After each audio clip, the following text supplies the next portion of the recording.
Hello, everyone. This always gets people's attention, so cheers, everyone. Thanks for coming. So good evening and welcome to the 50th National Press Club Journalism Awards dinner. I know.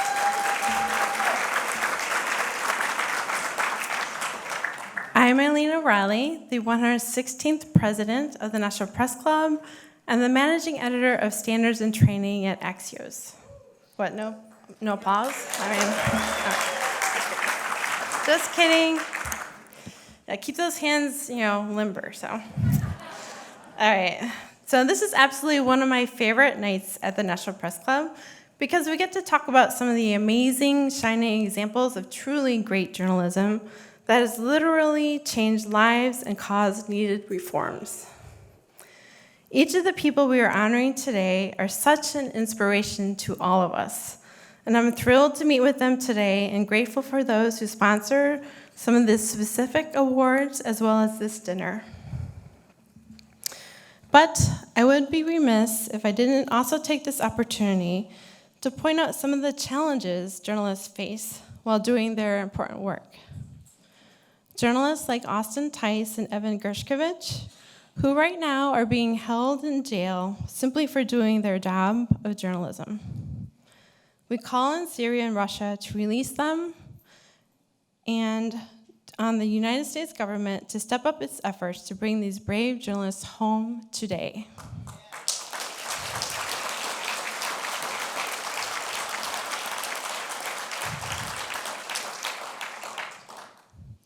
American journalist Shireen Abu Akleh is another person we are demanding justice for. Last year, our 115th president, Jen Judson, stood here at this very podium and gave the President's Award to Shireen, who was killed 6 months beforehand while covering an Israeli military action in the West Bank. A year has passed from that awards dinner, and Shireen and her family still have no justice. Our government has been unable to persuade our ally, Israel, to do a proper investigation or to take any meaningful steps to bring Shireen's killer to justice or to take the needed steps to keep journalists safe. We call on both the U.S. and Israeli government to do more to obtain justice for Shireen.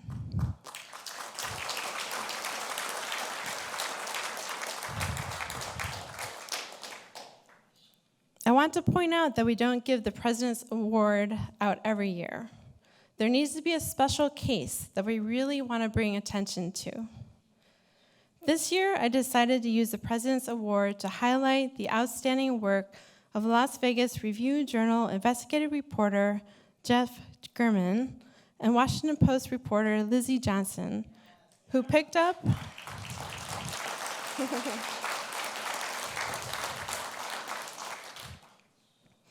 Lizzie picked up and completed some of Jeff's work after he was killed, allegedly by a local politician he was investigating outside his home. Our hearts go out to Jeff's family and colleagues at the Review-Journal. We hope they find some closure in the upcoming trial in November. Here is a video about Jeff German. Let's listen.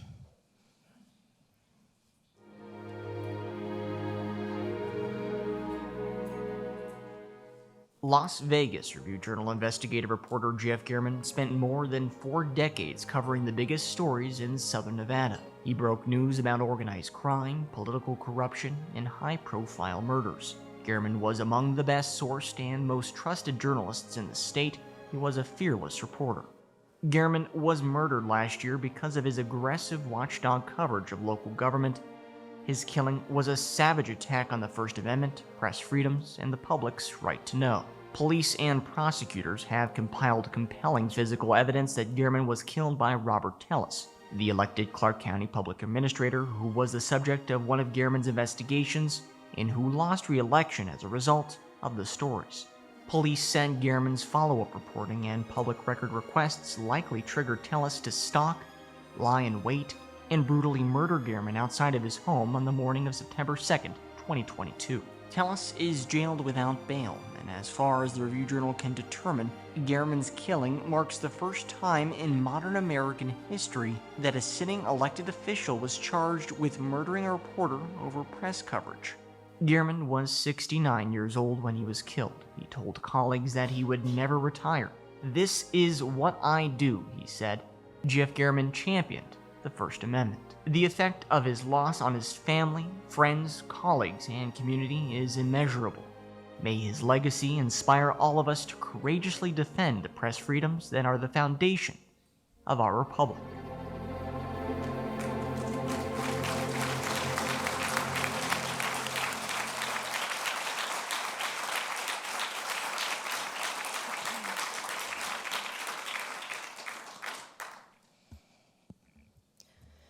When we asked Glenn Cook, the executive editor of the Review Journal, to accept the President's Award for Jeff and to say a few words about him, he said, "Of course."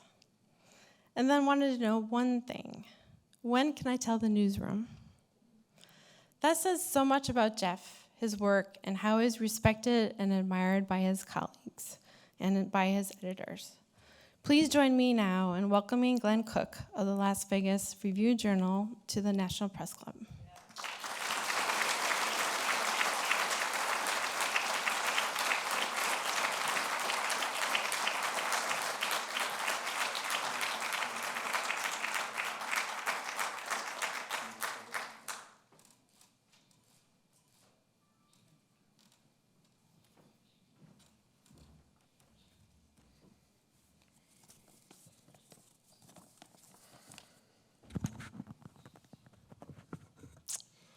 Thank you very much. Thanks to the National Press Club for remembering Jeff. Thanks to President Eileen O'Reilly and Executive Director Bill McCarran.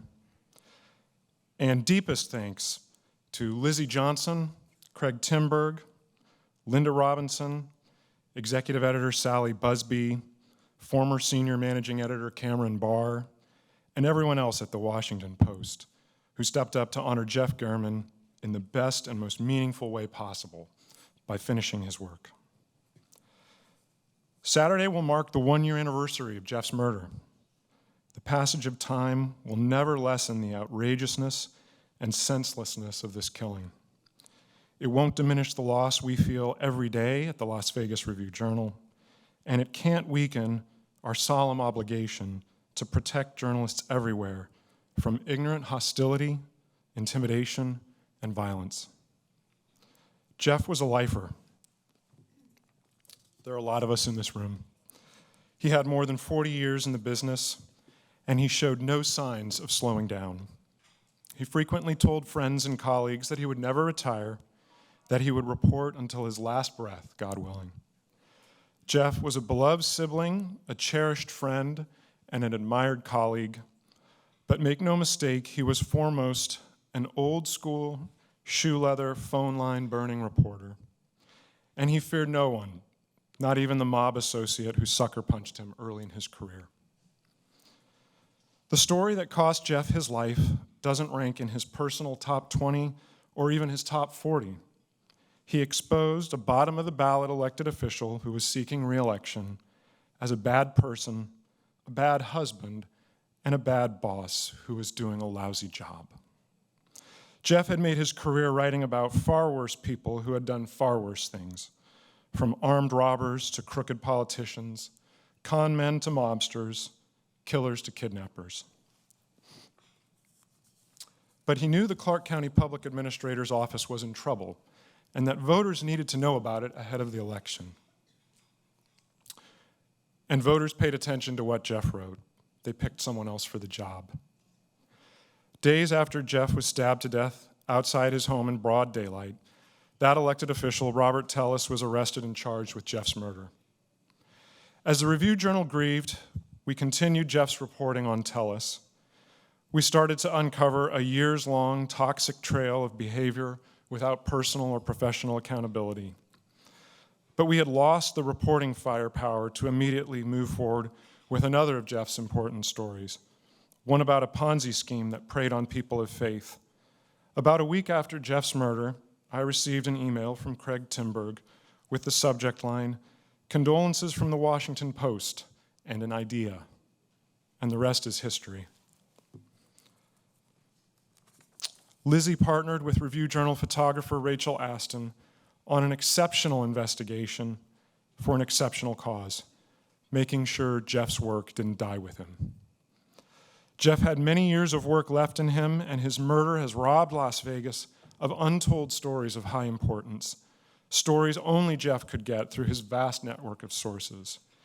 It is yet another immeasurable loss. The Review Journal has learned many lessons in the year since Jeff was taken from us. Foremost among them is the fact that, especially today, you just can't know what anyone is capable of, and that journalists should no longer make threat assessments on their own. Please, if you haven't already, tell your team members that they absolutely must tell a supervisor if they experience aggression, receive a threat, or simply feel uncomfortable about an interaction, whether it's over the phone, in person, or on social media or email. The days of blowing off angry crackpots as harmless gadflies are over. If we believe someone has made a threat to one of our employees, that person is getting a knock on their door and a badge in their face, no exceptions.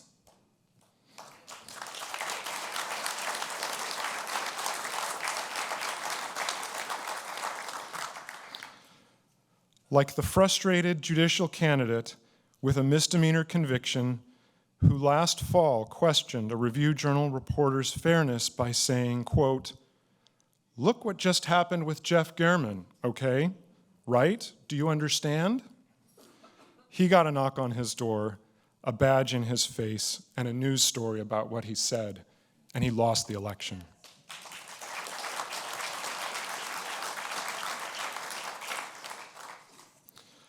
These are challenging times for journalism. The media landscape has never been more competitive, but we are there for one another in ways few other industries ever show. It's because our role is enshrined in the First Amendment. It's because a free republic depends on a free press. And we are in the fight together, everywhere, every day. Whether we're fighting for public records from a city government or covering a war, the world depends on us to find the truth. And an attack on one of us, whether it's Jeff German, Evan Gershkovich, or the Marion County Record, is an attack on all of us.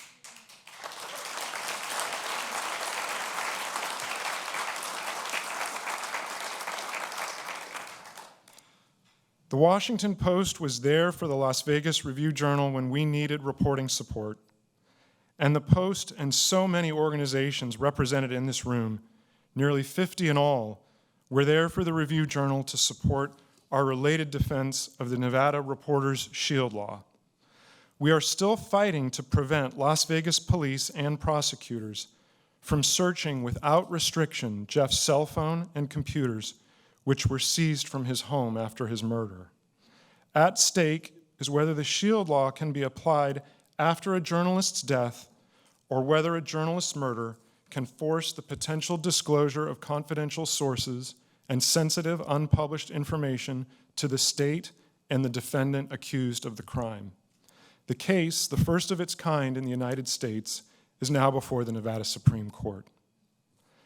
Thank you again for honoring Jeff German and Lizzie Johnson tonight, and thanks to the National Press Club for keeping press freedoms at the forefront.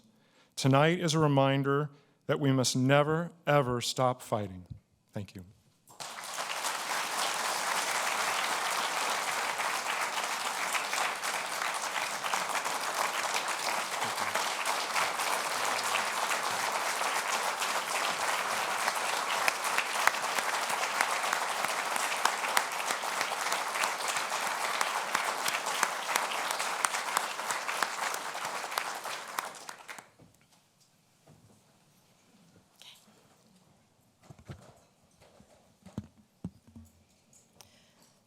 Thank you, Glenn, for those moving and heartfelt remarks.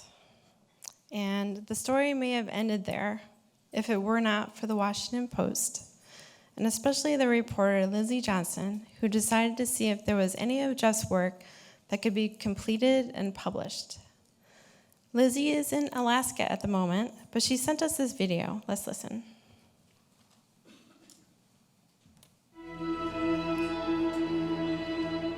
An elected official in Las Vegas is accused of killing an investigative journalist. Jeff Gehrman. Jeff Gehrman. Jeff Gehrman was murdered in Las Vegas on Labor Day weekend.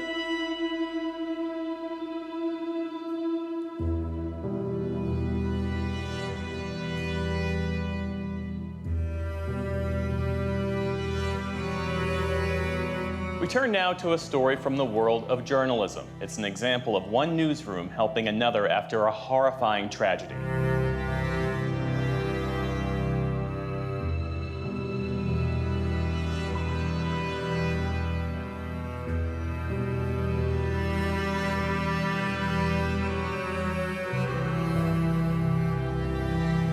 Enter the Washington Post, which worked with the Review Journal to complete one of the stories that Gehrman had started. The story that I picked up from Gehrman was less of a story and more of an idea. His editor sent me a memo that he had written, loosely outlining what he hoped to pursue in this story. And he had a big accountability focus. He wanted to understand how this financial fraud had happened and how it had impacted the victims. The piece detailed a sweeping Ponzi scheme that targeted Mormon investors. What happened to Jeff is so chilling, and the idea that someone who was unhappy with the work that he was doing could silence all of the other good work that he wanted to do, that was something that we couldn't let stand. And so to get to step in and to follow through on this story that he wanted to complete was really important to me.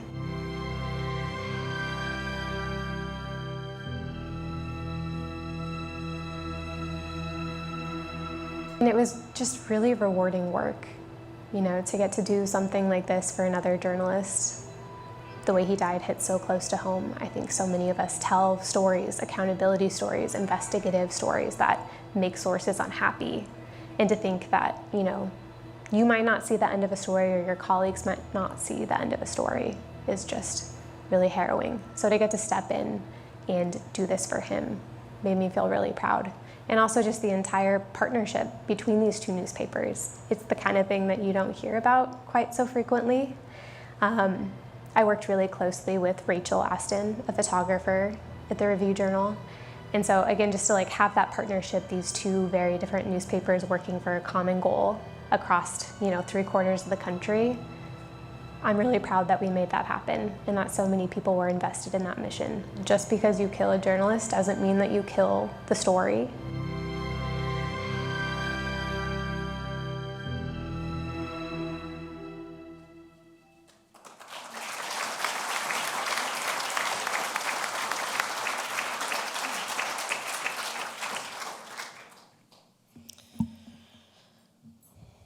I just love this part of the story and how Lizzie continues Jeff's important work for many reasons.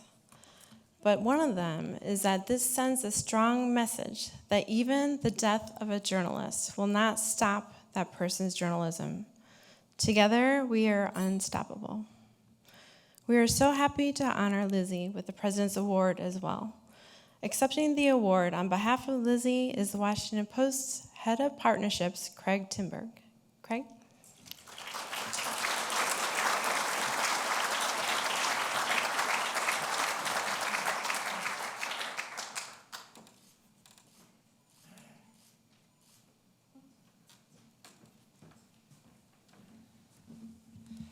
Good evening, everyone. I'm sorry to say I'm not Lizzie, and that's something I can't fix, but I do bring her regards. She really wanted to be here tonight, but she had a personal commitment that was unbreakable. I want to thank the National Press Club and its judges for this extraordinary recognition and for hosting us here tonight. I'd also like to thank a few people who made this story so remarkable, including Kathleen Rudell Brooks for her incredible illustration, Tara McCartney and Christian Font for their engaging design, Francis Moody and Christopher Rickett for their deft copy editing, and the story's photo editors, Benjamin Hager and Mark Miller, as well as our own photojournalist, Bonnie Jo Mount, of our staff, and Rachel Aston and Bezu Tesfaye of the Las Vegas Review Journal for producing such compelling photos. And I'd also like to thank our executive editor, Sally Busby, who has quietly built the largest and most ambitious investigative reporting operation in the illustrious history of the Washington Post. Her expansion included the creation of my current job, overseeing investigations when we partner with other newsrooms, as we did here. This story perfectly exemplifies why we like working with other news organizations. It gives us resources and a reach that we otherwise often can't achieve. And so this is one of the most rewarding things that I've overseen in this job. The story was born from a flash of insight from my friend and colleague, Roz Helderman, who has long been one of the Post's smartest reporters and editors, and who, instead of merely mourning the death of Jeff German, thought, why don't we respond to violence with journalism? When I reached the Review Journal's executive editor, Glenn Cook, with this offer, he responded with his characteristic class and grace, perhaps more importantly, with a good idea of his own. They didn't actually need help investigating Jeff's killing, which they had already almost single-handedly solved.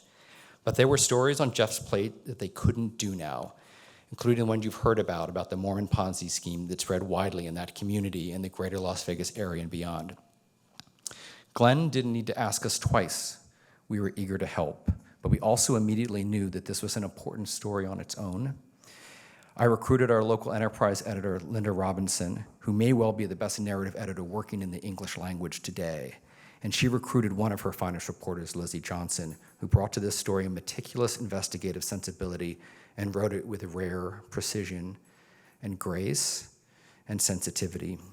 I pretty much just stepped aside at this point and watched the magic happen, so while I'm very flattered to be here, the story really belongs to Lizzie and to Linda. And I'm sorry they couldn't be here tonight, but this reward belongs to them, and it belongs to the Washington Post and the Las Vegas Review-Journal, and of course to Jeff German. He first spotted the importance of this story and had begun digging into it when he was killed, needlessly, of course, but while doing the hard investigative work that he loved and that the world increasingly needs. Thank you.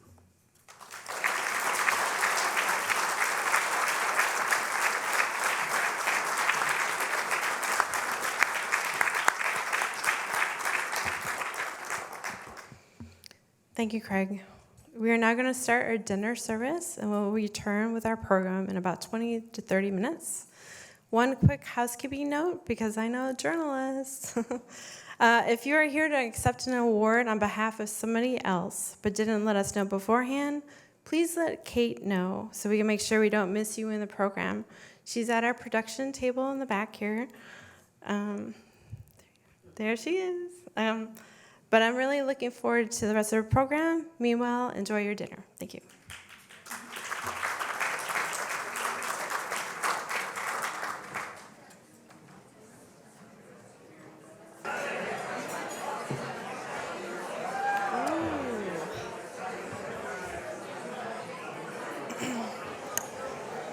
Hello, everyone. I hope everyone enjoyed your delicious meal. Please keep eating. We're all friends here. I just want to get the show on the road. So I did want to take a moment to thank our sponsors this evening. Our gold sponsor is the Washington Post. Yay. Thank you. And our bronze sponsor is ABC News.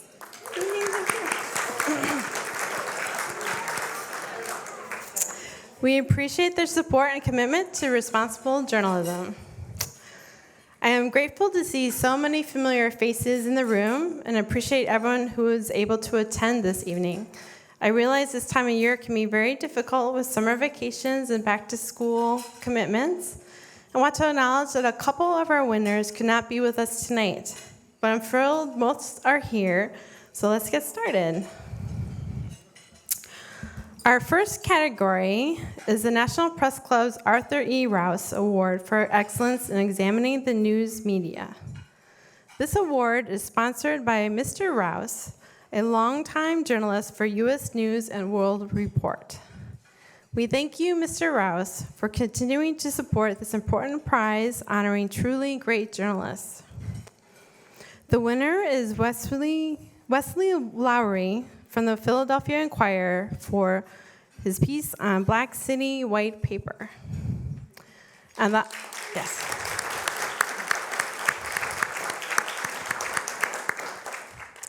And the honorable mention goes to Alyssa Court of the Economic Hardship Reporting Project for Make Journalism Work for Those Not Born into an Elite Class.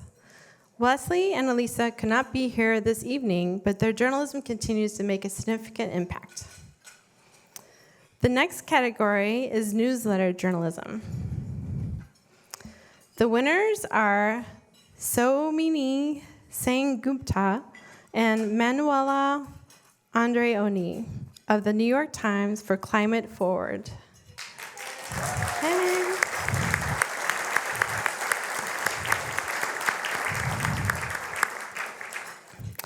The judges said they were impressed with not just the breadth, but also the depth of reporting, which they found offered useful information for the reader. The climate newsletter of the New York Times takes tops in the category because of its superb writing style, from excellent headlines to varied yet consistently clear presentation. Accepting the award is Soumini Sengupta, international climate reporter at the New York Times.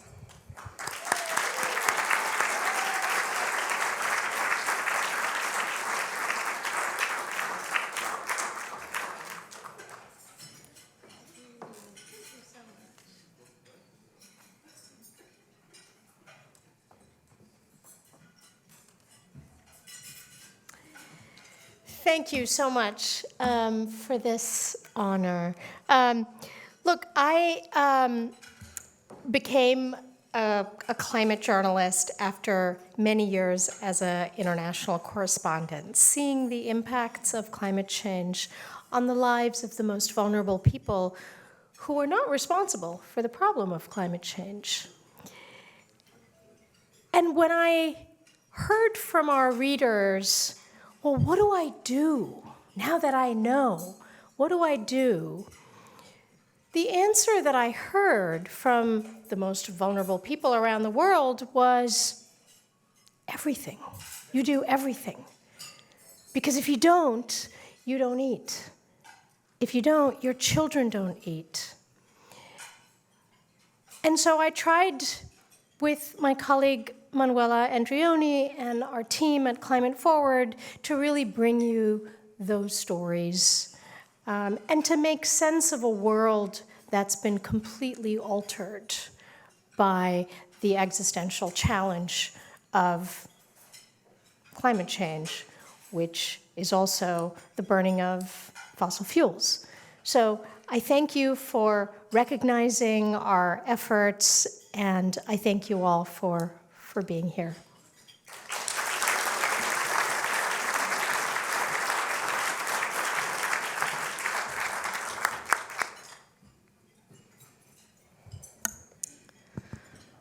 The honorable mention for the Newsletter Journalism Award goes to Jumiles Lartree and the entire team at the Marshall Project for their entry closing argument. Let's take a quick break now and turn to our National Press Club scholarships. One of the highlights of being the National Press Club president is presenting the winners of the club's scholarships awarded every year. These scholarships are made possible by the fundraising efforts of the National Press Club Journalism Institute, the nonprofit affiliate of the National Press Club.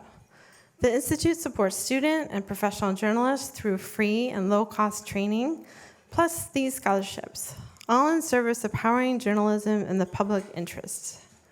If you can, please consider donating to the Institute at pressclubinstitute.org.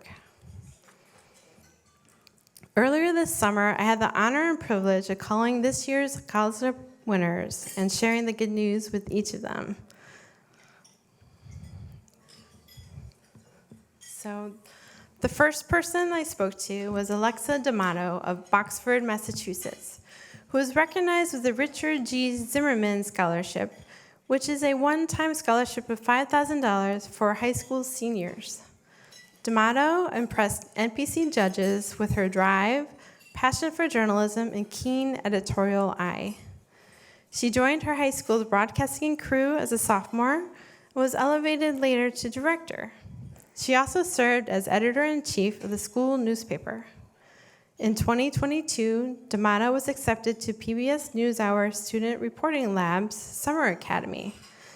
for an intensive video journalism camp at Arizona State University's Cronkite School of Journalism. Her work there earned her recognition on the Students Reporting Lab's 20 Under 20 Young Storytellers list. Next was Tanya Velasquez of Fort Worth, Texas, who was recognized with the Wes Vernon Broadcast Scholarship totaling as much as $20,000 over 4 years. Velasquez impressed the judges with a great blend of professionalism and promise. She is pursuing bachelor's degrees in journalism and Latin American studies at the University of Texas at Austin, while working to obtain certificates in business, Spanish, human rights, and social justice. Throughout her academic career, Velasquez has shown a dedication to broadcast journalism by producing stories in video, audio, photo, digital formats, in addition to interning with organizations including KUT Public Media, CBS Austin, Telemundo Austin, and the National Association of Hispanic Journalists.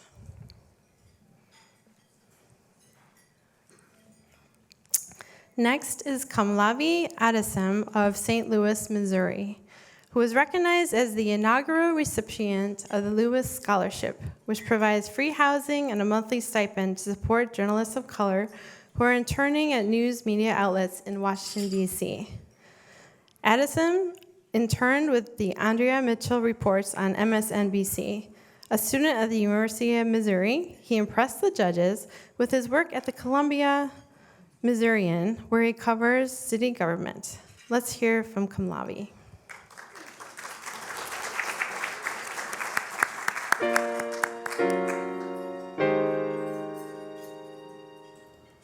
Hi there.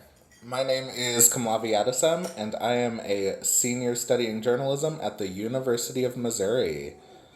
I am fortunate enough to have been the inaugural recipient of the National Press Club's Lewis Scholarship, which afforded me the opportunity to study abroad in Washington,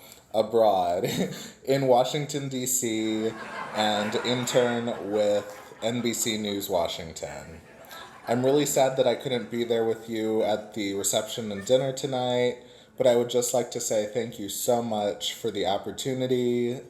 I had such an amazing experience working and learning in our nation's capital, and the National Press Club and the Lewis Scholarship made it entirely possible for me, and I am so incredibly grateful.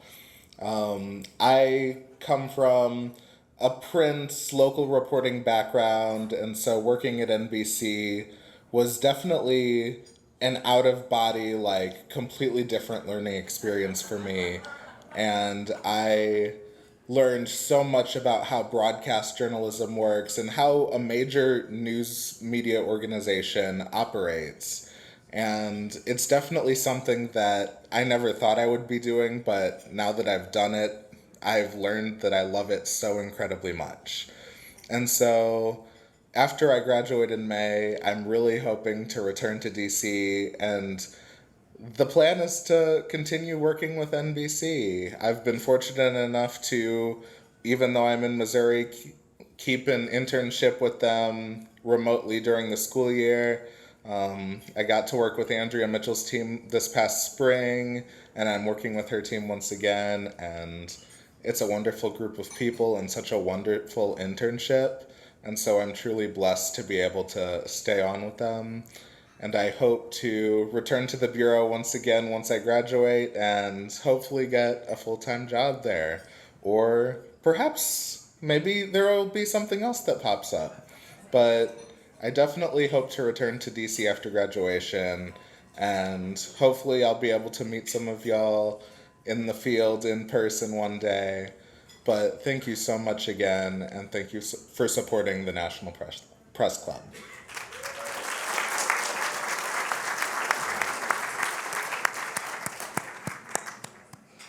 Love it.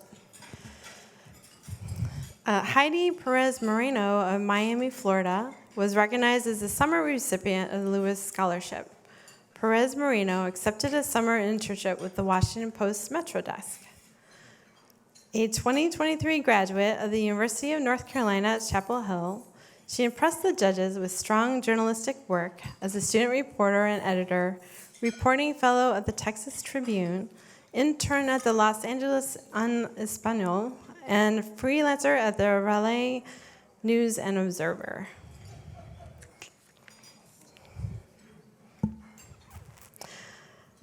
And next, Amaya Collier of Austin, Texas, was recognized with the Scholarship for Journalism Diversity honoring Julie Hsu, totaling as much as $20,000 over 4 years. Collier, a senior at McCallum High School in Austin, impressed the judges with a broad range of work samples that demonstrated an eagerness to report from the field and talk to a number of people to get the story. As an editor for her school's paper, The Shield, she reported on topics ranging from the critical race theory bill, gender inequity, and immigrant food vendors. Let's hear from Amaya.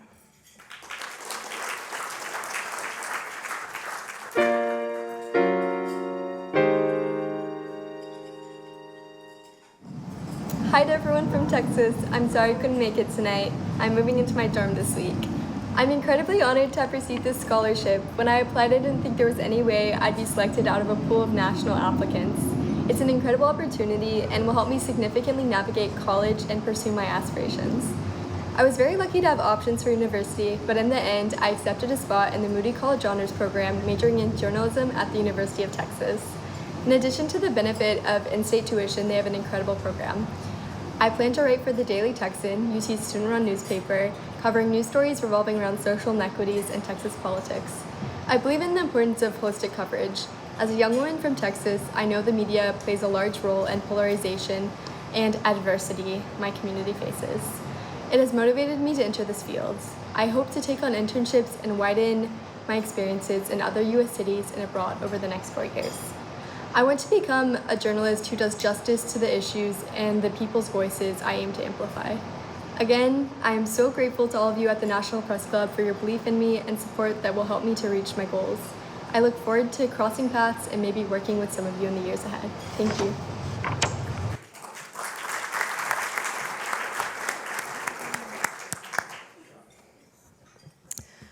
Veronica Irwin of San Francisco, California, was recognized with the Dennis and Shirley Feldman Fellowship, totaling a one-time scholarship of $5,000 for graduate students.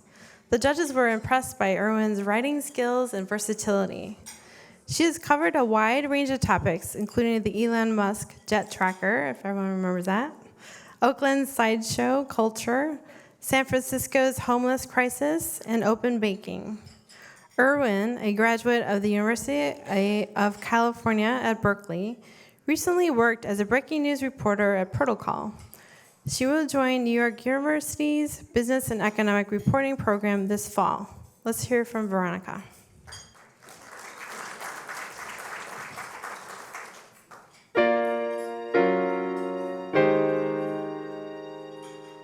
Hi, NPC.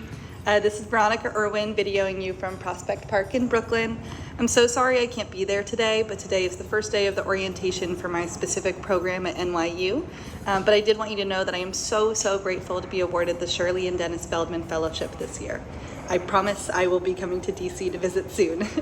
I'll be using this scholarship to help fund my time at the Business and Economics Reporting program at NYU in their Masters of Journalism, although it is a fairly unique program in that half of my classes are going to be in the School of Journalism and the other half are going to be in the MBA program at the Stern School of Business. I'm starting this fall. My first day of classes is September 5th, and I will be graduating in December of 2024. I chose this program because I think it'll help me transition from the daily business reporting that I've been doing for the last 4 years since I graduated from UC Berkeley in 2019 into more investigative work that is on a longer time frame and requires me to have like a rich knowledge of the types of documents that businesses file and exchange, and also the regulatory environment. For the last few years, I've been mostly covering the tech industry, and my specific niche has been kind of like the finance of tech, so a lot of venture capital coverage, startups, and then also fintech. And I've written for several local publications in San Francisco as well. So I've written for the San Francisco Examiner and SF Weekly and a couple of smaller outlets online called The Frisk and 7x7. And then I've also written for national outlets like Fast Company and The Nation, and most recently I was on staff at Protocol, which was the tech branch of Politico. After I graduate, I do plan to stay on this beat. I really love it and really love the little tech reporting kind of niche of our industry. But like I said, I do want to transition into more investigative work. I have a hunger to work on longer term stories that require kind of that long stamina and focused attention, and to really get into the meat of how power is exercised in this incredibly influential industry that, whether people realize it or not, touches all of our lives all the time. So please keep me in mind for any freelance or internship opportunities while I'm in school, obviously, or when I graduate. And please reach out to me on LinkedIn or Twitter or X or any of that to connect. I'm really sad that I can't be there to socialize with all of you.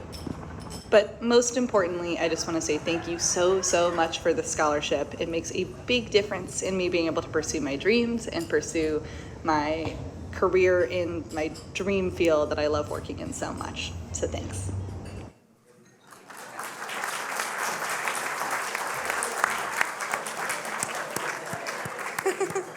That was great, Veronica. Thanks to all our scholarship recipients, and a special thank you to the team of judges who convene to review scholarship applications each year, led by Aaron Looney and Alexis Garcia. This program is the pride and joy of both the National Press Club and the National Press Club Journalism Institute. We know this class of student journalists have a bright future ahead. Time and time again, I am truly heartened by the determination and passion brought by our next generation of journalists. So back to our Professional Journalism Awards. Our next category is consumer journalism. These awards recognize excellence in reporting on consumer topics, focusing on reporting that prompted an action by a community, the government, or an individual. The winner of the Consumer Journalism Award for newspapers is a team from the Wall Street Journal for their piece called Uncontrolled Substances. This investigation takes a 360-degree view into problems with a new form of healthcare that took off during the pandemic, telehealth mental health services.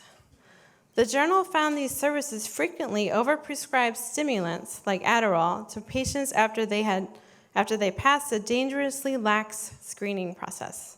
The reporting resulted in meaningful consequences for the companies profiled, including investigations by the Justice Department, changes by big pharmacy companies like Walmart and CVS that were no longer willing to fill these prescriptions, and promises by businesses to improve their practices.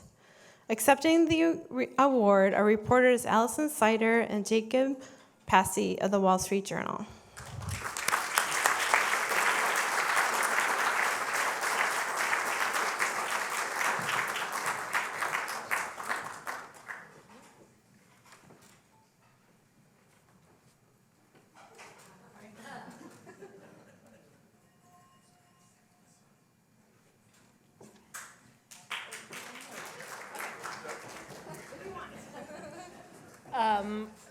We're here on behalf of our colleagues tonight to accept this award. Khadija and Rolf and Andrea really appreciate the National Press Club and the recognition, and on behalf of the Wall Street Journal, we're extremely honored to accept this award.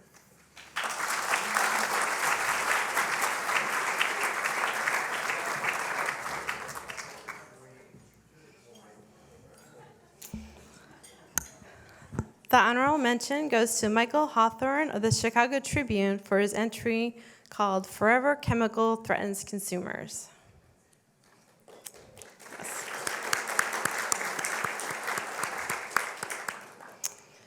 The award for consumer journalism by periodical goes to The Markup for its eye-opening and impactful Pixel Hunt series, which traced how a variety of websites, including hospitals and telehealth companies' patient portals, include tracking codes that send private information to Facebook and other tech companies.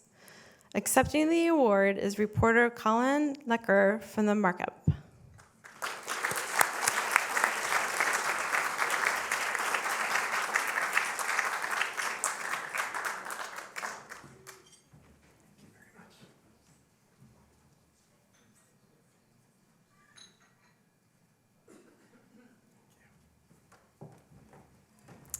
Hey, everybody. The markups are really small shop, and so when things like this really do matter a lot, and so thank you so much. And because it's such a small shop, this was really a project that took efforts across our entire newsroom. But the good news is that it's an effort that really paid off. It's something that resulted in dozens of lawsuits, a congressional investigation, and potentially a criminal investigation down the road. And hopefully we get to do more like this in the future. So thank you very much.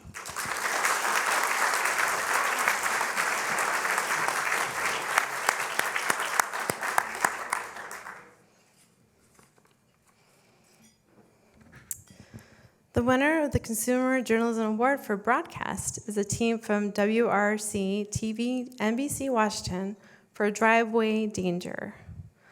This focused on the strong personal story of a mother who accidentally killed her son because the large front of her SUV prevented her from seeing he was in front of the vehicle, which is literally every parent's nightmare.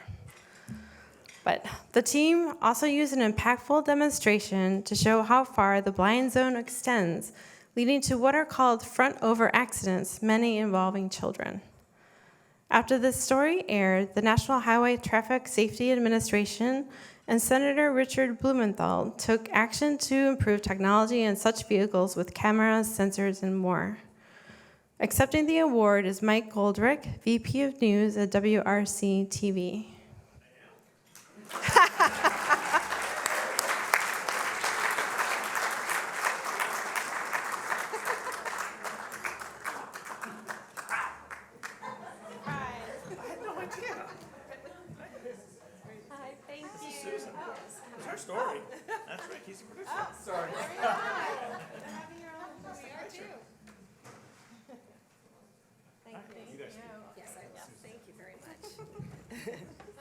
I'm sure Mike would love to speak, but I was the reporter for it, so I get to. Yes, and this is a nightmare for all families, for parents as well. And Jackie Fauci and her little boy Hudson, this is who we dedicate this award to. This mother trusted us to tell her story. And that is one of the hardest things a journalist can do, is to have this bestowed upon us, and we did it. And her only wish for us was that we would make change, that no other child would die the way her son did. And as you mentioned, yes, not too long after our story aired, Richard Blumenthal, the senator, U.S. Senator, introduced legislation called the Stop Front-Overs Act. So we are so proud of that. So her wish did come true.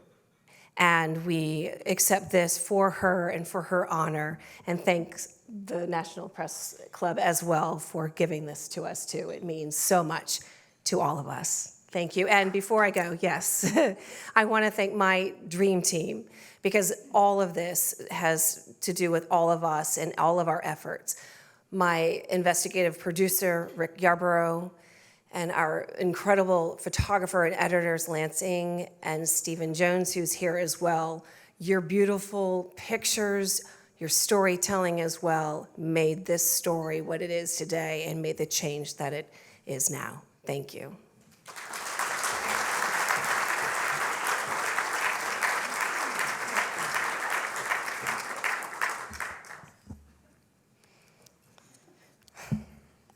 The honorable mention goes to NBC News for Front-Over Dangers.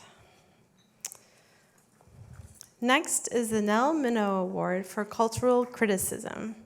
This award, which is in its second year, is named for club member Nell Minow, a longtime journalist and movie critic. The Nell Minow Award honors excellence in cultural criticism and recognizes original critiques addressing the state of society or unique commentaries on the human experience as related to arts, media, politics, identity, and community. We are so lucky to have Nell and her husband with us tonight. Nell, would you please stand? Thank you.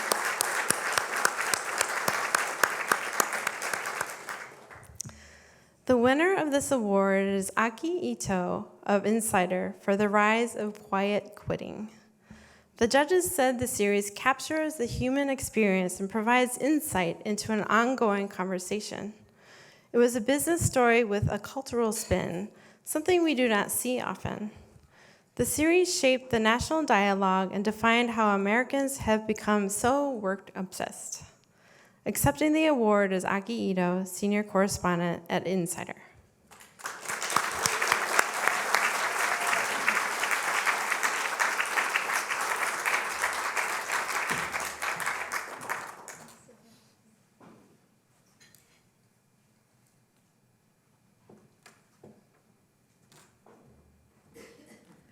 Hi, thank you so much. It's such an honor to be here today with so many incredible journalists. Thank you to the judges who read through all of the stories, including mine, one of which was incredibly long. And I'd also like to say thank you to Nell Minow, who the award is named after. It's been a pleasure to meet you today, Nell. I feel especially, it feels really cool to me to get to win this award for cultural criticism because I'm not a culture reporter.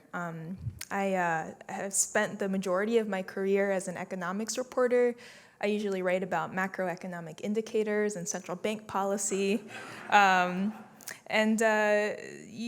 about a year and a half ago, I saw an opportunity to write about something that was a lot harder to quantify, something that felt more like a feeling to me, which was scary for me to write about, given what I usually write about.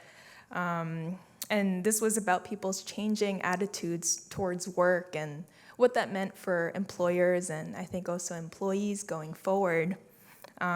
This stemmed partly because of my own, I was trying to reorient my own relationship to work.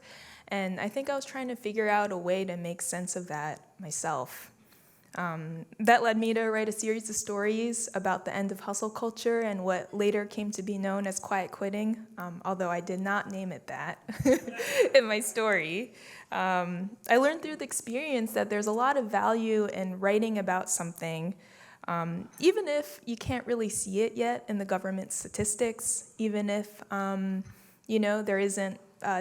aren't 10 peer-reviewed academic journal articles to back me up on my hypothesis. And I hope that in a small way, my stories help people make sense of what was going on around them in the workplace and also maybe what was going on inside themselves too. So thank you so much for this honor. It's wonderful to be here today. And congratulations to all the other recipients as well. Thank you.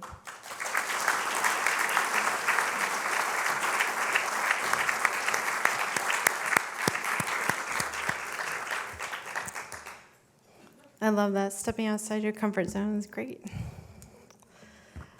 Honorable mention goes to Jeremy Eichler of the Boston Globe for an amazing coverage of classical music.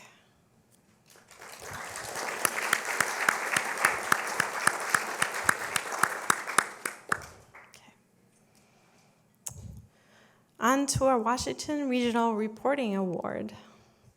The winner goes to Nick Gruby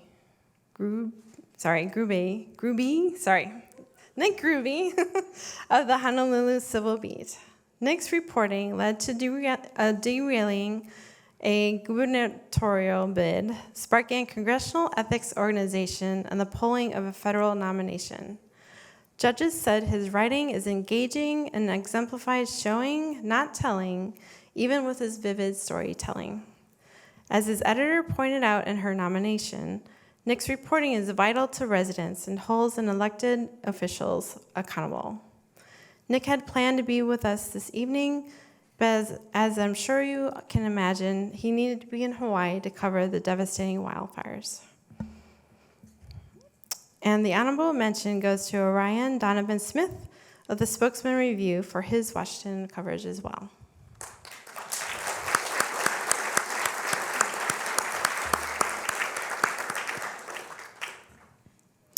Next is our breaking news category in the online print division. The winner for breaking news is Allison Sider, Dawn Gilbertson, and Jacob Passy of the Wall Street Journal for Southwest's Holiday Meltdown. Judges said that the team from the Journal took the story several levels deeper than most news outlets, being the first to illuminate that Southwest Airlines was central to the nationwide travel fiasco. Within 24 hours, the reporter who broke the story filed an exclusive interview with the airline's CEO. The judges also noted the coverage included a great usage of data and graphics, and customers were cited as saying the coverage was better than the information they were getting from the ground from the airline. Accepting the award are reporters Allison Sider and Jacob Passy of the Wall Street Journal.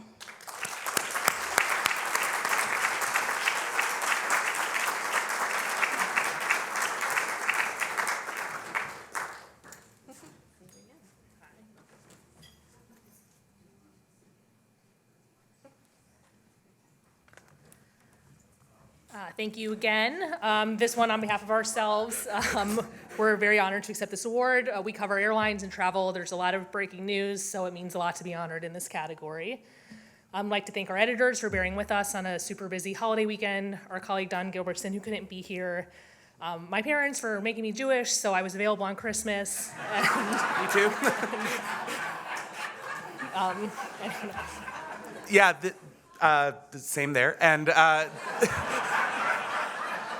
this award also, I think, just speaks to the collaboration that the Wall Street Journal fosters. Allison and I are from separate teams, but when this meltdown started, we quickly collaborated seamlessly, and same goes to the photo teams, the graphics teams. It was a real all-hands effort during a tough time when a lot of folks are out, so we really appreciate it. Thank you again. Thank you.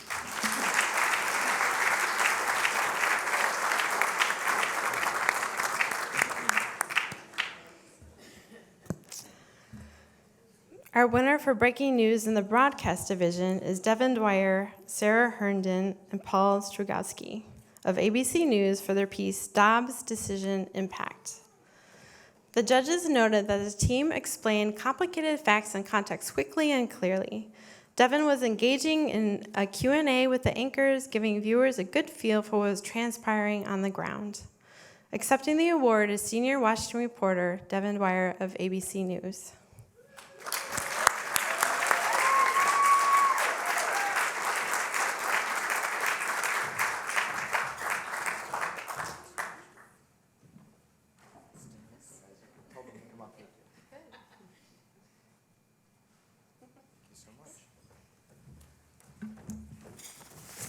It's such an honor to be here, given the incredible coverage around the Dobbs decision last year. So thank you, Eileen, and the awards committee and the National Press Club. We spent months leading up to the decision in Kansas, Texas, Virginia, and Mississippi. And the young women, we were talking about them today, on both sides of the abortion debate are seared into our memory. We talked to dozens in those states. And in reflecting on those conversations today, I realize how grateful I am that they trusted me and they trusted journalism.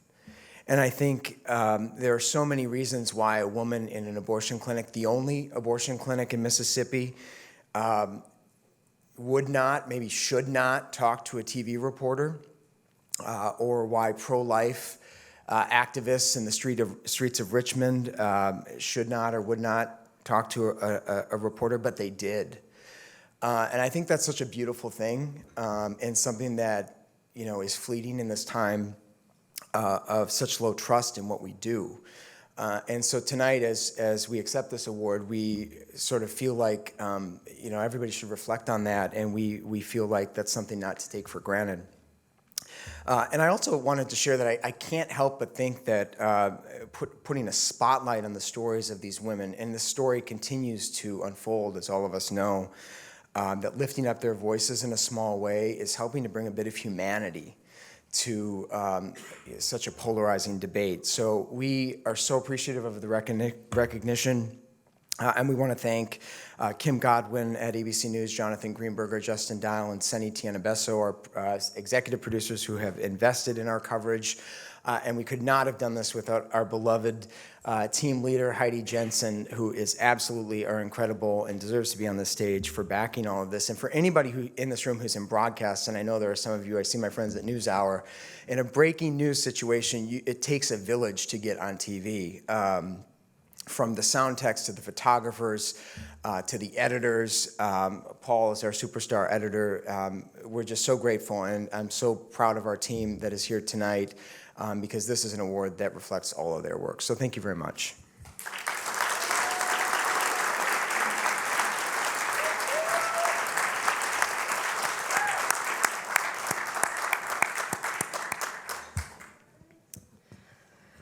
Next is the Edwin M. Hood Award for Diplomatic Correspondence, which is named for Hood, a distinguished diplomatic correspondent for the Associated Press and a founding member of the National Press Club. The winner of the print online division is Joel Schuckman and I'm going to say this wrong. Bozorg Meyer Sharafadin from Reuters for their work, which revealed in stunning detail a massive American intelligence catastrophe in Iran. They uncovered shocking details about how the CIA mishandled and abandoned critical Iranian informants who they had recruited. The reporters got on-the-record interviews with former spies who had been caught, held, and tortured in Iranian prisons for years, believing that the U.S. would rescue them. Accepting the award is investigative reporter Joel Schuckman from Reuters.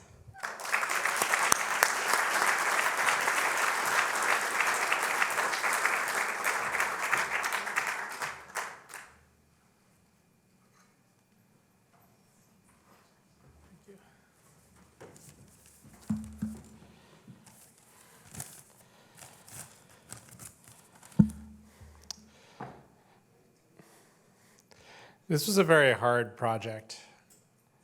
It was a hard project for the reporters and our wives, but it was a much harder project for the sources. It was Iranians speaking on the record about their experiences, getting recruited and then abandoned by the CIA, and they were talking to us from Iran. It put them in enormous danger talking to us, enormous. And they put a great deal of faith in us to talk to us and to tell us this. And they put a great deal of faith in the power of journalism, in the way that, real journalism is done. And the idea of righting the wrong that was done to them, and the idea that the journalism has the power to do that. But I want to say that, to this day, I question whether we earned that faith. Because, despite all the danger that they put themselves in, and despite the fact, we did do our best job in getting the story out and really revealing, this horrible betrayal by our country to these people that had risked their lives and their families' lives to help us. There's been no U.S. operation to help these people. There's been no effort to get them the hell out of Iran. There's been nothing.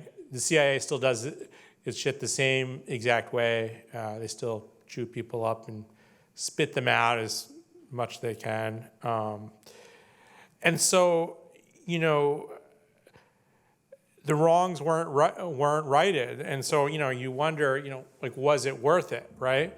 Was it worth it for these people? Was it worth it for us? Is this something we should have done? And it's something I thought about a lot, and I think it's worth reflecting on.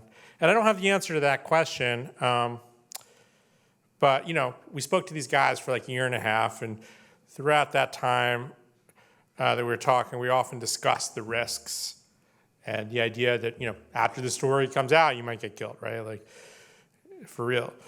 And, and we often talked about the fact that it's impossible to know whether America's gonna get right with you guys. Even after it comes to light, we don't know, right? Maybe the wrong's not gonna get right, and it hasn't, right? And many times I asked, and sometimes pushed, for them to back out, because towards the end I got pretty scared about this project, and I was like, look, we don't need to do this. Like, you guys can still walk away from this whole situation, and we don't have to do it anymore.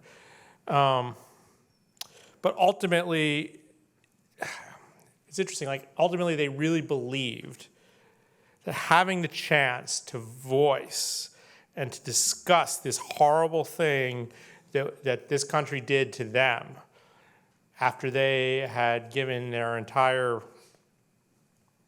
everything they had to try to help us, right? And then we turned our back and then we let them be imprisoned and tortured. And then even after they got out of jail, we didn't do anything about it. They really believed that having the chance to tell that story was worth it, no matter what came after, even if the wrong wasn't righted, that there was something, there's something to the idea of having that story told. And they recognized the idea that, if we didn't do this, the story would never be told and nobody would ever know about it. And, I don't know how important that is, right? But I think that if you think about someone in Tehran, when you get that knock from security forces, having that type of faith in journalism, whether or not it's worth it, I don't know. But my question to myself and to all of you guys is, what do we do to earn that? What do we do to keep that kind of trust? What do we do to earn that?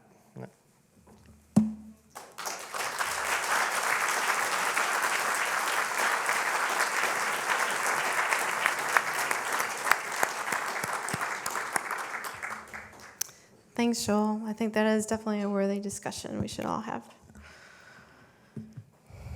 The honorable mention for this award goes to Barak Ravid from Axios for his insider look in Biden's piece, How the U.S. Pushed Normalization Between Saudi Arabia and Israel. Accepting the award is my colleague and Axios political reporter, Barak Ravid, who just moved to the U.S. from Israel. Welcome to the National Press Club.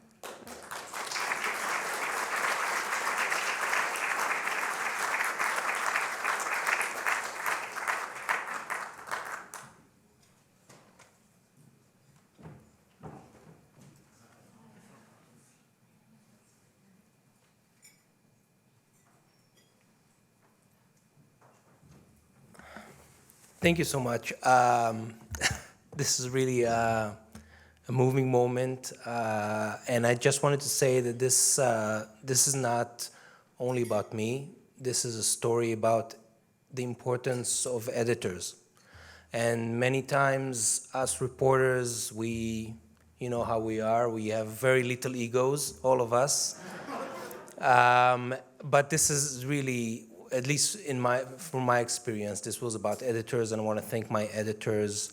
First, Sarah Kilani-Gu, the editor-in-chief of Axios, and Alison Snyder, and Lauren Whitney Gottbrath, who really worked at least as hard as I did on the story, and I thank them. And I just moved here 2 weeks ago from Israel to work for Axios here. And right now, in Israel, the Israeli government is taking steps to crack down on the free press. And I think that anybody in this room, anybody in my country, and everybody around the world should speak up against this. Thank you very much.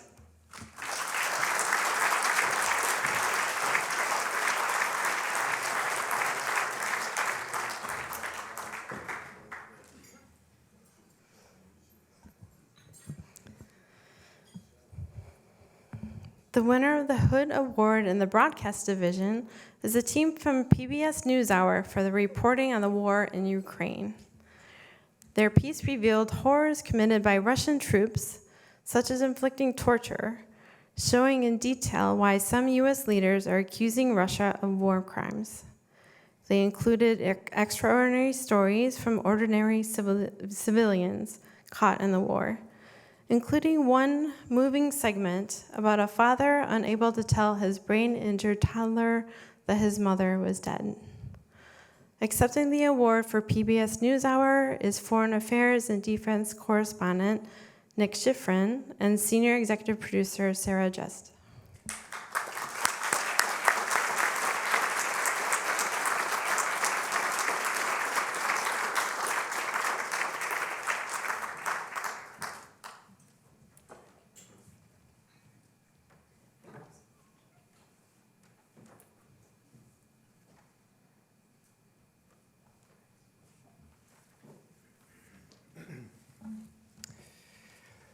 I hope you'll forgive an anecdote.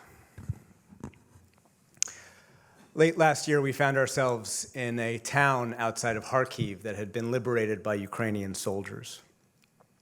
And we filmed a woman named Svetlana watching the unwatchable. Police investigators exhumed the grave of her own son. They were looking for evidence of the torture that Russian soldiers had inflicted on his body in order to investigate war crimes before they murdered him. The stench was awful, the scene emotionally overwhelming. In its dehumanization of its perceived Ukrainian enemies, Russia has stolen the dignity from even the dead. I asked Svetlana, tell me about your son. Tell me about your son. Perhaps that question today seems trite or insensitive for her on one of, if not the worst days of her life. But I'm grateful that she understood our motivation. She understood that we were trying to recapture that which the Russians stole, her son's life, her son's dignity, her son's humanity, her son's name. His name was Maxim. It is that humanity that all of my colleagues who are accepting this award tonight, who are being awarded tonight, have motivated them in order to report from Ukraine for the last year and a half, and for some of us for the last decade. Volodymyr Solokhov, Eric O'Connor, Jack Hewson, Ed Ram, Simon Ostrovsky, Yegor Trainovsky. It's what motivates our families to let us go. To my wife, Camilla, thank you. To NewsHour's executive producer, Sarah Just, to our foreign editor, Morgan Till, to PBS, to CPB, the Committee on Public Broadcasting, to the Pulitzer Center, who supports our work and understands that bringing the dignity, the humanity of one Ukrainian victim to an American living room is worth it. Thank you.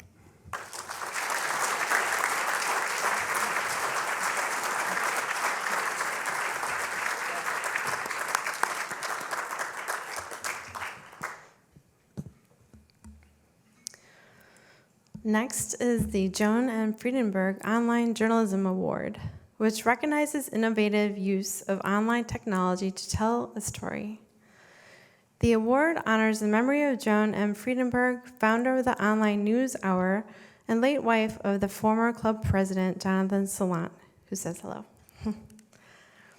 The winner of the award is Yusur Al-Hulu and Masha Froelich of the New York Times for their coverage of the war in Ukraine. They could not be here in person, but sent this video.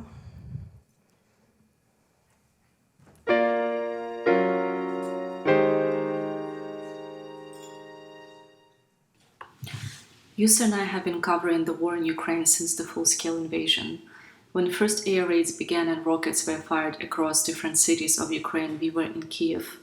We started documenting events unfolding in front of us. First building in Kiev hit by rockets, people sheltering and fleeing, regular civilians picking up arms to defend their city. Throughout the month, we moved through different cities and front lines to document people's stories and impact of this war. We became witnesses to tragedy and suffering. I've never experienced war before, but now that I think about it, I think of Yusur and I standing at the edge of the mass grave in Bucha and witnessing people's bodies submerged in sand. After 8-month investigation into the killings of locals in this town, we were able to reconstruct last moments of many of the victims. We learned that one of the women in the mass grave was killed by a Russian armored vehicle simply because she made a wrong turn at a wrong time, and the vehicle fired at her. I've been covering this war alongside the most bright, courageous, and caring persons I could ever hoped for to be alongside, Yusur Al-Hulu. I would like to thank our editors for their great support and guidance, and I would like to thank the National Press Club for highlighting our work. Hi, I'm Yusur Al-Hulu, and I'm a reporter with the New York Times. Along with my colleague Masha Froelich, I wanted to personally thank the National Press Club for recognizing our coverage of the Ukraine war last year. But I also want to recognize that we're just two reporters among hundreds, if not thousands, of incredible journalists who also risk their lives to report on the conflict. I'd also like to dedicate the award to the families of the victims of Bucha, a small town to the north of Kyiv that's now synonymous with potential Russian war crimes. I hope this award brings more visibility to their reporting and even in some way a form of justice to the victims who were killed along Yablonska Street. When we arrived in Bucha last year, we quickly realized that the entire town was a crime scene. While Russian officials called the pictures of dozens of dead bodies along one street a hoax, we set out to identify each of the victims along with the military unit who killed them. And we coupled traditional reporting skills with visual investigations, techniques. That meant knocking on doors, but at the same time analyzing with our colleagues dozens of terabytes of, or lots of terabytes of visual material. In total, we spent about 8 months pursuing evidence that eventually proved that the killings on Yablonska Street were part of a systematic effort by the 234th Regiment as they were clearing their way to the capital. We'd like to thank our editors who made the reporting possible and supported our months-long reporting in Bucha. Thank you very much.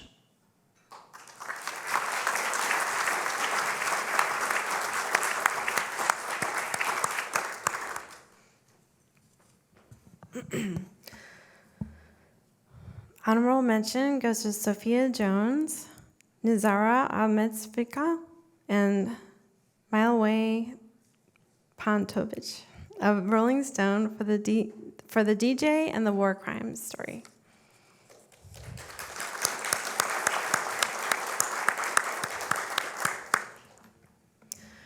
Our next award is the Sandy Hume Memorial Award for Excellence in Political Journalism. The award is named in memory of Sandy Hume, a reporter for The Hill who broke the story about the awarded 1997 coup against House Speaker Newt Gingrich. The winner is Jacob Gardenschwartz of the Wyoming Truth. Judges said his stories are engaging and well reported. They put local people in the spotlight to illustrate national issues in pivotal election campaigns. The stories use a lot of detail and color to make them come alive, going beyond standard political coverage of events and providing important context. Accepting the award is political correspondent Jacob Gardenschwartz.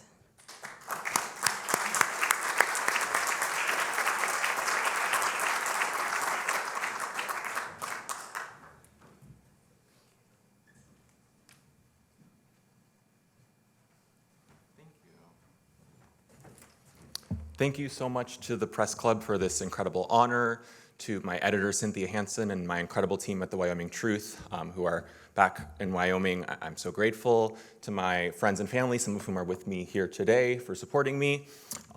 If there's one lesson for me in all of this, being a young political reporter, it inherently means covering the gerontocracy, covering congressmen, senators, presidents who are 40 and 50 years my senior. And for me, this award is more of a push, more of a lesson that we need more people my age and younger in this profession. We need more people in politics who are not 80 years old. And so hopefully this can be a push in that direction to have people across the age spectrum involved in political media. Thank you.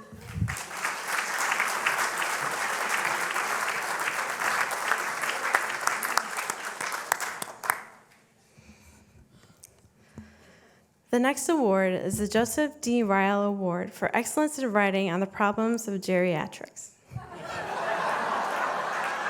That wasn't on purpose.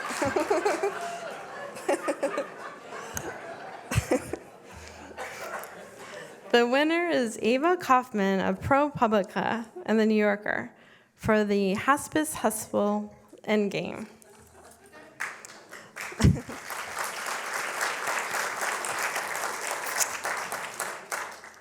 This was an extensively reported expose about profiteering and unethical conduct in the hospice industry. Building on 150 interviews and thousands of documents, her work lays bare an alarming blind spot in the American end-of-life care and has spurred a clamor for reforms at the state and federal level. Eva could not be here tonight.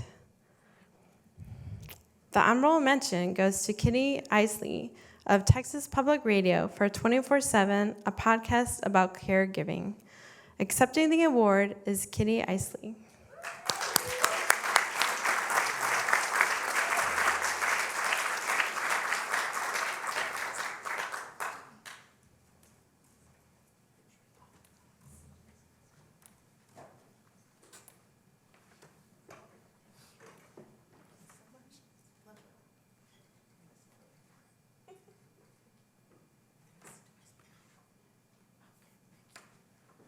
I don't know if I was supposed to speak, but I am going to take the opportunity because this award is in memory of my dad, a longtime member here of the Press Club, and I ended up becoming his caregiver kind of unexpectedly and for much longer than I planned, which was actually a nice thing. Al Isley was here at the Press Club for, 50 years or so, and a longtime Washington journalist, and I left my work at public radio to spend about 6 months, what I thought were his last 6 months, caring for him at home. And I was baffled, and I'm still very confused by a lot of what that required. So I started taping myself on my cell phone because I didn't really want to expose him. And I worked a little bit, I normally work for NPR, but at the time I was helping Texas Public Radio develop some podcasts and said, I don't know what to do with this. It's personal, it's really painful. I don't really understand how I fell into this, and there's no guidance. But I feel like a lot of people are going through this. Certainly everyone I'm talking to has become a parent to a parent at some point. So my message with 24/7, our podcast, which you can also find on NPR One, is ask ourselves, what happens when the people you love can't care for themselves? How are we going to provide their care? And I encourage anyone to share this with someone they know. I hope that there's some humor. There's a lot of dark humor, and I'm still trying to mine that. But I also say thank you to the Press Club overall for all the years of work and the many, many people I stand here admiring for the kind of work you're doing, which takes us to places I wouldn't be able to go. And I'm really grateful for this. So thank you.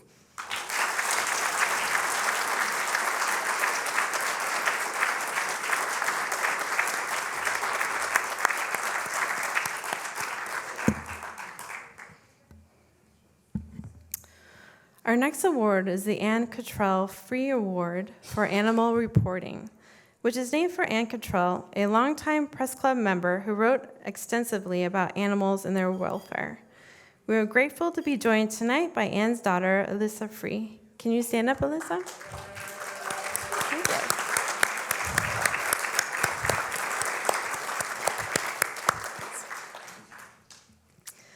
The winner of the print division is Maria Balatnikova for her coverage of the poultry industry practices.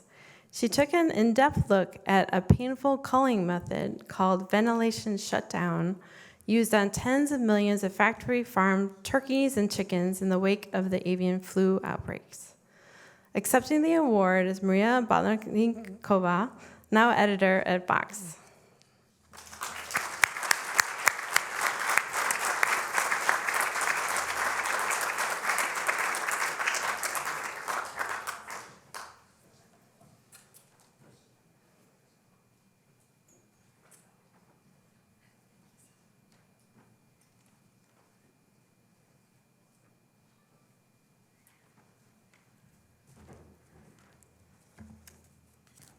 Hi, everyone.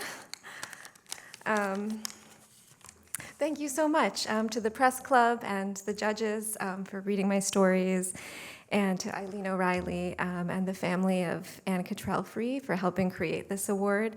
After I learned that I received this, which I didn't expect to get in a million years, I read about the life of Ann Cottrell Free, who was evidently an extraordinary person, and her pioneering work reporting on what happens to animals who are hidden away and caged and exploited for profit has made it possible for me to do what I do now. There's not nearly as much space as there ought to be in national journalism to cover the meat industry and factory farming, and I'm extremely grateful that this award exists to provide a space to encourage and recognize the importance of that work. So when I was when I was younger, I was really interested in ideas-driven journalism, criticism. I actually got my start in opinion journalism, and I still love those things. And it wasn't until later that I learned about the value of just uncovering and reporting the unadorned truth. So the 2022 bird flu was one of the biggest stories of last year. It was the biggest animal disease emergency in US history, and it resulted in the mass extermination by the meat industry of close to 60 million poultry birds in the factory farm industry, most of them chickens and turkeys, for disease control purposes. And the bird flu was covered widely across national and local media. You probably read about it. It was mostly covered from a food safety, food price, and public health perspective.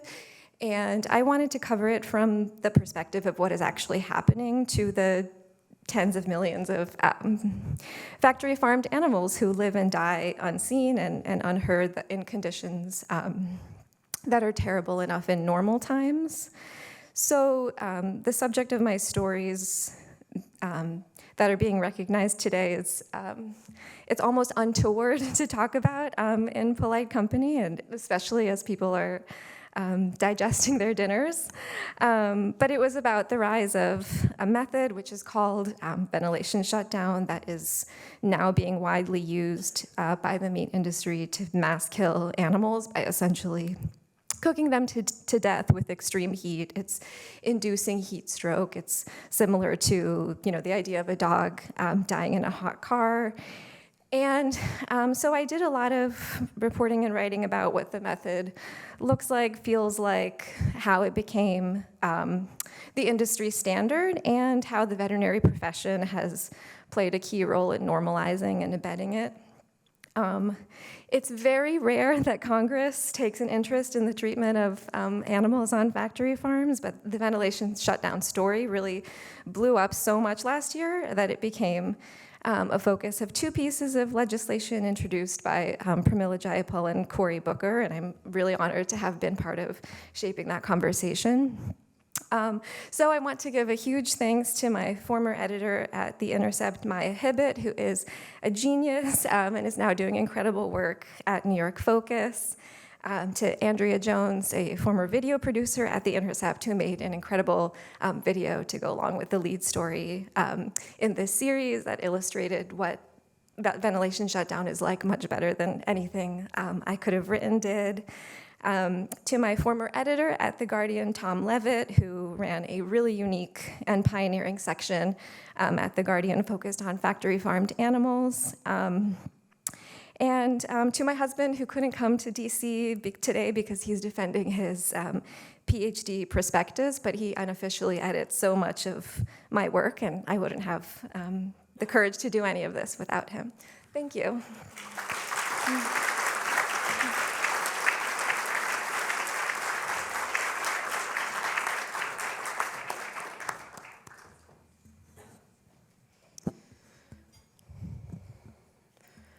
Honorable mention goes to Kenny Turella of Vox for the fight for animal welfare through alternative meat sources.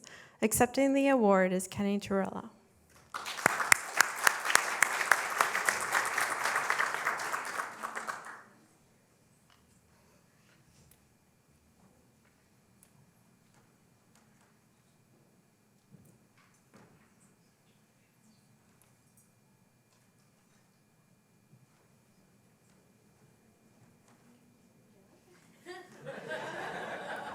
I did not prepare a speech. I did not know honorable mentions got to give a speech, but I'll just keep it short and sweet. And I want to thank Marina, my editor, who actually just got the award for the Ann Cottrell-Free Award on Animal Reporting. But yeah, thank you to the National Press Club, and yeah, thanks.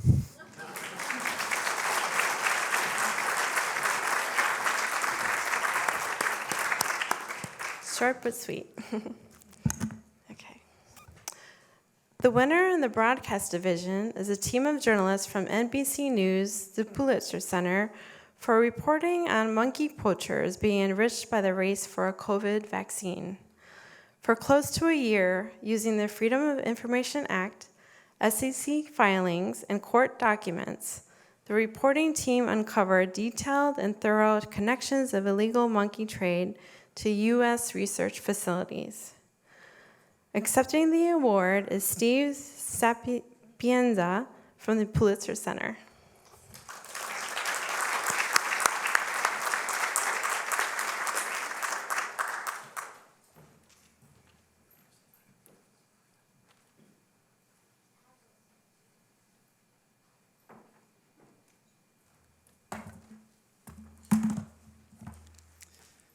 Thank you, everyone. Good to be here tonight. I'm very grateful to accept this recognition on behalf of the Pulitzer Center and our reporting partners at NBC and the Southeast Asia Globe, and also my incredible colleagues who are the Rainforest Investigations team, all of whom wish they could be here tonight to celebrate this.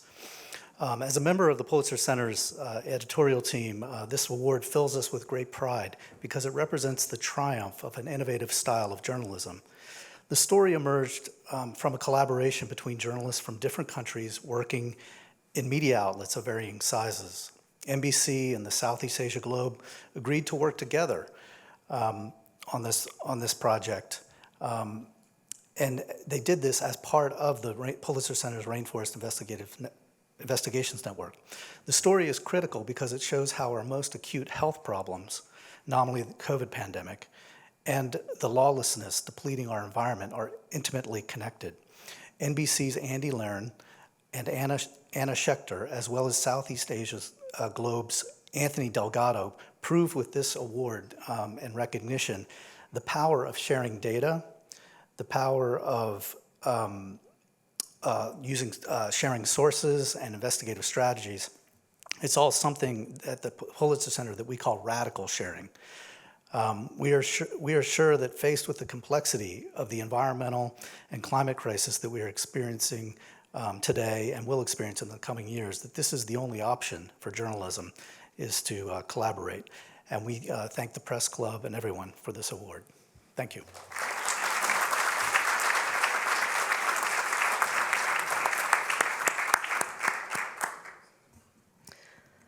Honorable mention goes to Avery Travis, Chris Nelson, David Bearer, and Josh Hinkle of KXAN for vetting your pet's vet. Accepting the award is investigative reporter Avery Travis.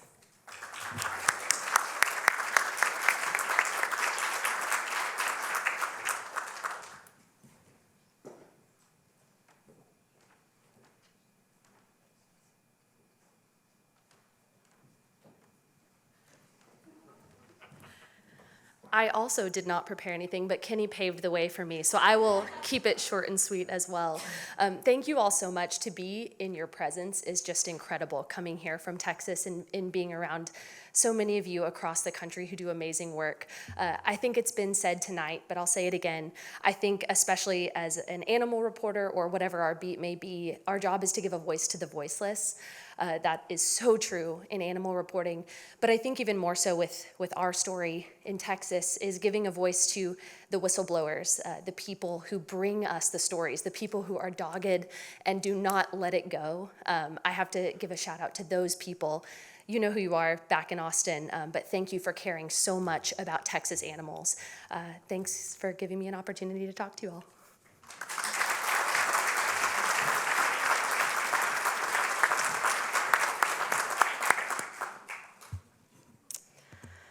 Our next award is the Michael Dornheim Award, which recognizes excellence in coverage of aerospace, defense, and the airline industry. The award honors Michael Dornheim, a longtime reporter and editor at Aviation Week and Space Technology magazine. We are grateful to have his brother Dan with us here this evening. Can you stand up, Dan? Thank you.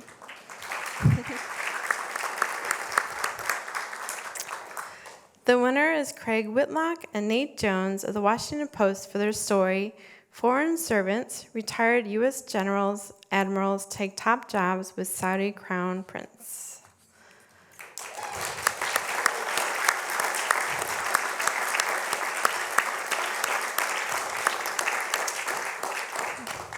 The judges said Whitlock and Jones wrote a remarkably thorough, impeccably researched, and fair examination that revealed more than 500 retired U.S. military personnel, including scores of generals and admirals, who have taken lucrative jobs since 2015 working for foreign governments, mostly in countries known for human rights abuses and political repression.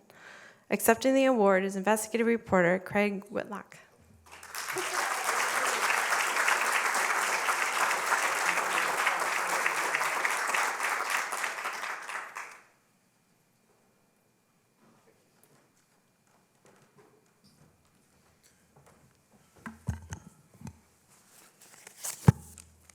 I'll keep it short and sweet too, but thank you to the National Press Club very much for this terrific honor.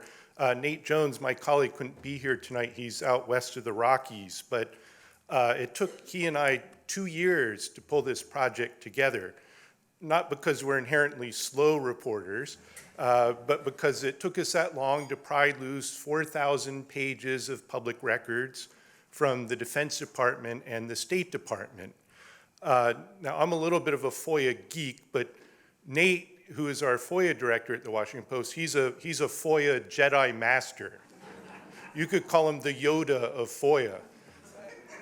And I was very skeptical that we would be able to pull this together, because one other problem we had in our reporting is that the records were scattered across a number of agencies. You had the State Department, the Army, the Navy, the Air Force, the Marines, and any one of them I knew from past experience would put up quite a fight, but to take them all on at once would be like a battle with the Death Star.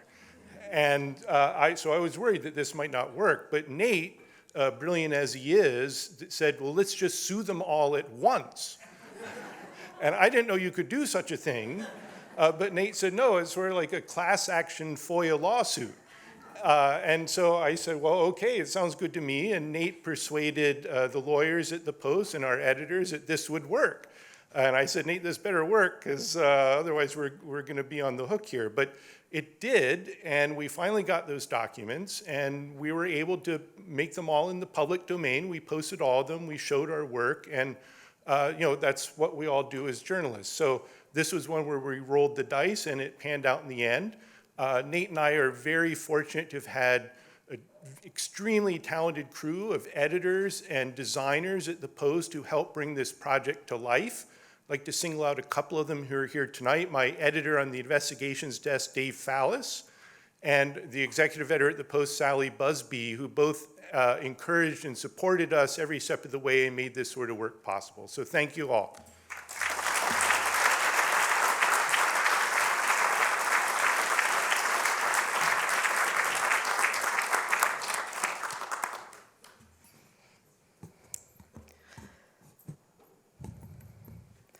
Honorable mention goes to a team of journalists from NBC News, The Washington Post, the International Consortium of Investigative Journalists, and Arab Reporters for Investigative Journalism for a piece called "The Pentagon Knows Contractors for Overseas Bases Have Engaged Extensively in Trafficking Workers Despite Zero Tolerance." Accepting the award, executive editor Hoda Osman and investigative reporter Katie McHugh from the Arab Reporters for Investigative Journalism.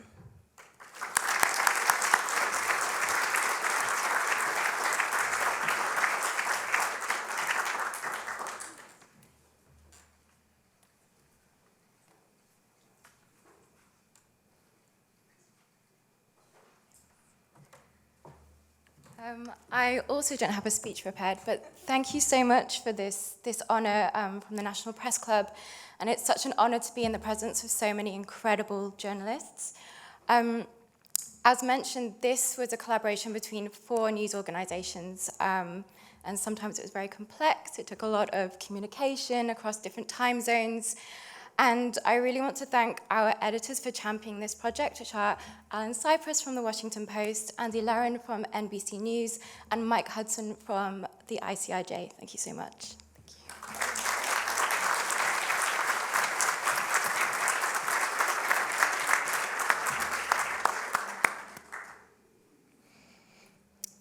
Up next is Lee Walchek Award for Political Analysis. which is named after the late Lee Walchek, a Washington editor, bureau chief, and White House correspondent who worked for Bloomberg News and Business Week. The winner is Domenico Montanaro of National Public Radio for the piece on explaining the right and its impacts on politics.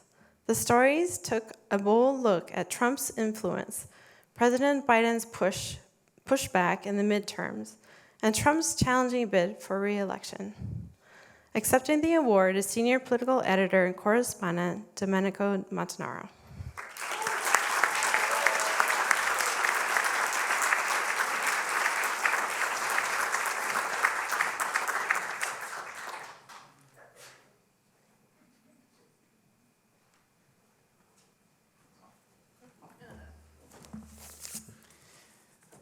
Well, I want to say thank you to the National Press Club. I remember coming here when I was 17 years old.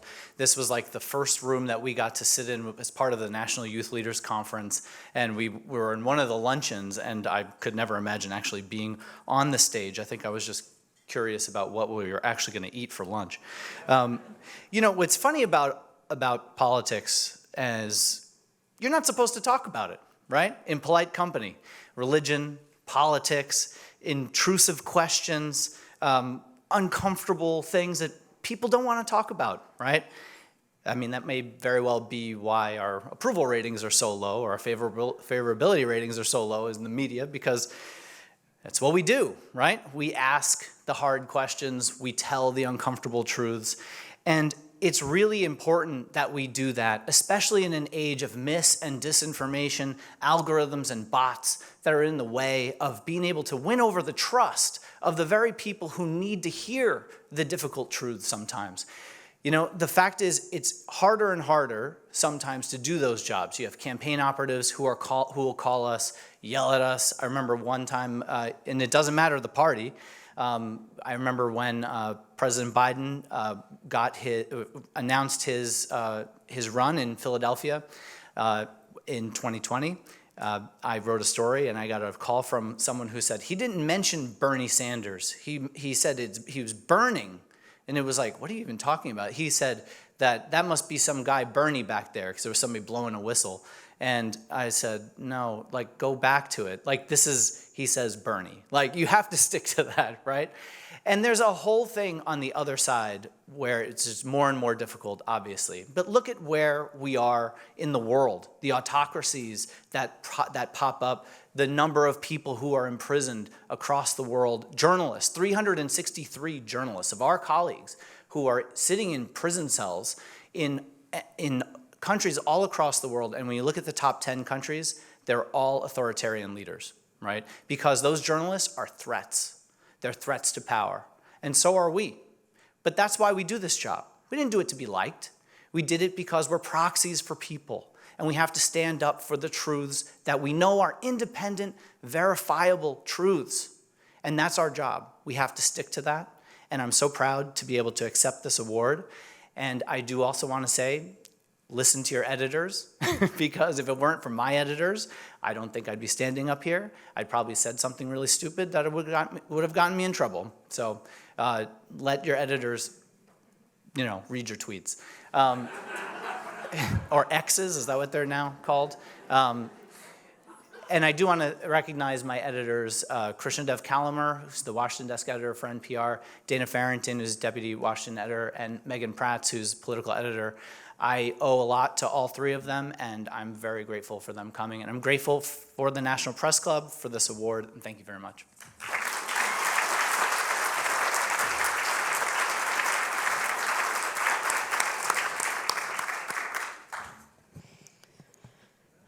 Honorable mention goes to Amelia Thompson DeVoe and Maggie Korth of 538 for their abortion coverage.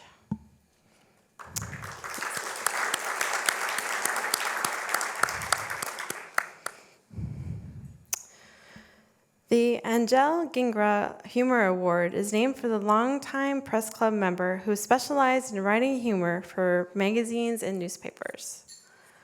The winner is Callum Borchers of the Wall Street Journal, who has a unique take on an office life and work trends post-pandemic. Borchers writes a weekly column called On the Clock, about people's careers and work lives, combining timely observations, true stories, and creative license to make a point. Accepting the award is Wall Street Journal columnist Colin Borchers.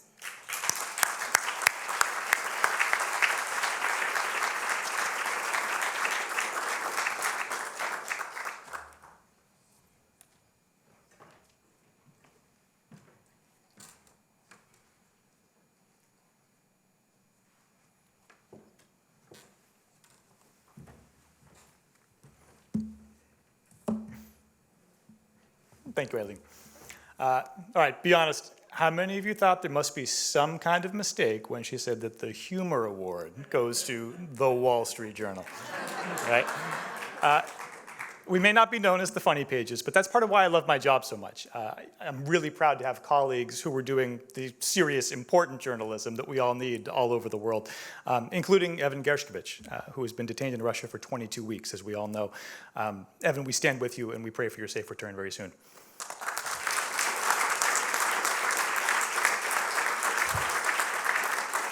It's really humbling to be in a news organization that supports the vital work that Evan does and also makes space for my lighter take on people's careers and work lives. I'm also grateful to the National Press Club for recognizing humor writing alongside these other distinguished categories, mostly because I'm now going to point to this plaque whenever one of my 4 kids rolls their eyes at my wisecracks. 2 of them are here tonight. Kids, remember this: every father has dad jokes, but your dad's jokes are award-winning. Okay? I'm going to use that over and over. It feels really great to be able to say my 4 children, by the way. This is one of the first times that I'm able to say that officially because my incredible wife, Kate, and I finalized the adoption of our son, Chip, just yesterday. Thank you. Kate is home in Massachusetts with him and his sister and a 5th child that we're fostering. The child welfare system that we've been exposed to in recent years really includes some pretty tough stuff, as you all might guess. And so finding humor in the heaviness of all of that is what helps to keep us going. So my earnest hope is that my column that I write every week brings readers a little bit of humor in the heaviness of their everyday lives. And I hope that we all remember while we're scooping stuff and breaking news and holding powerful people to account, to look for the levity in our work as well, because laughter is good for us and it's also good for the people that we serve. Thank you.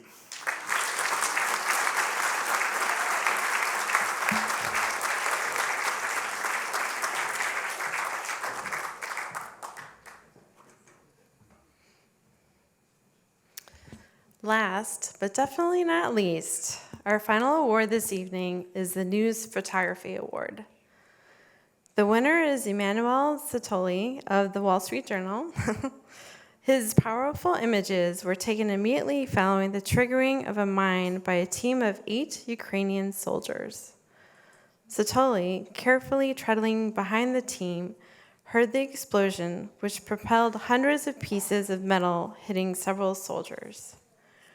Accepting the award for him are reporters Allison Sider and Jacob Passy of the Wall Street Journal.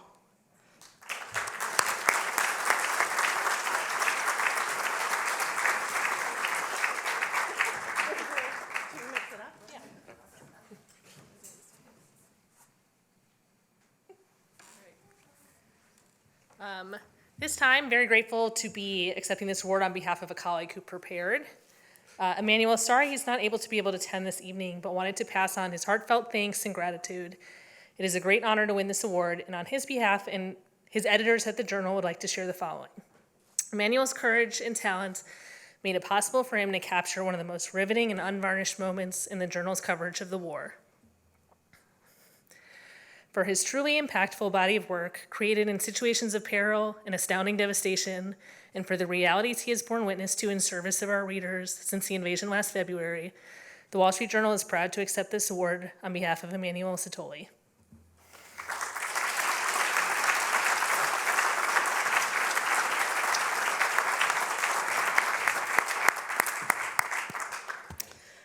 That wraps up our program tonight. Before we leave, I would like to recognize the work of the dozens of judges at the National Press Club.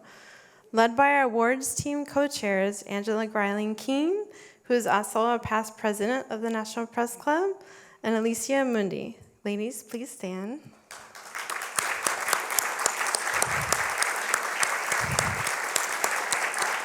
They volunteered a lot of time and expertise to review each entry with careful thought and consideration. I know many of our judges are here in the audience tonight, so if you were a judge for one of our awards, please stand up and be recognized.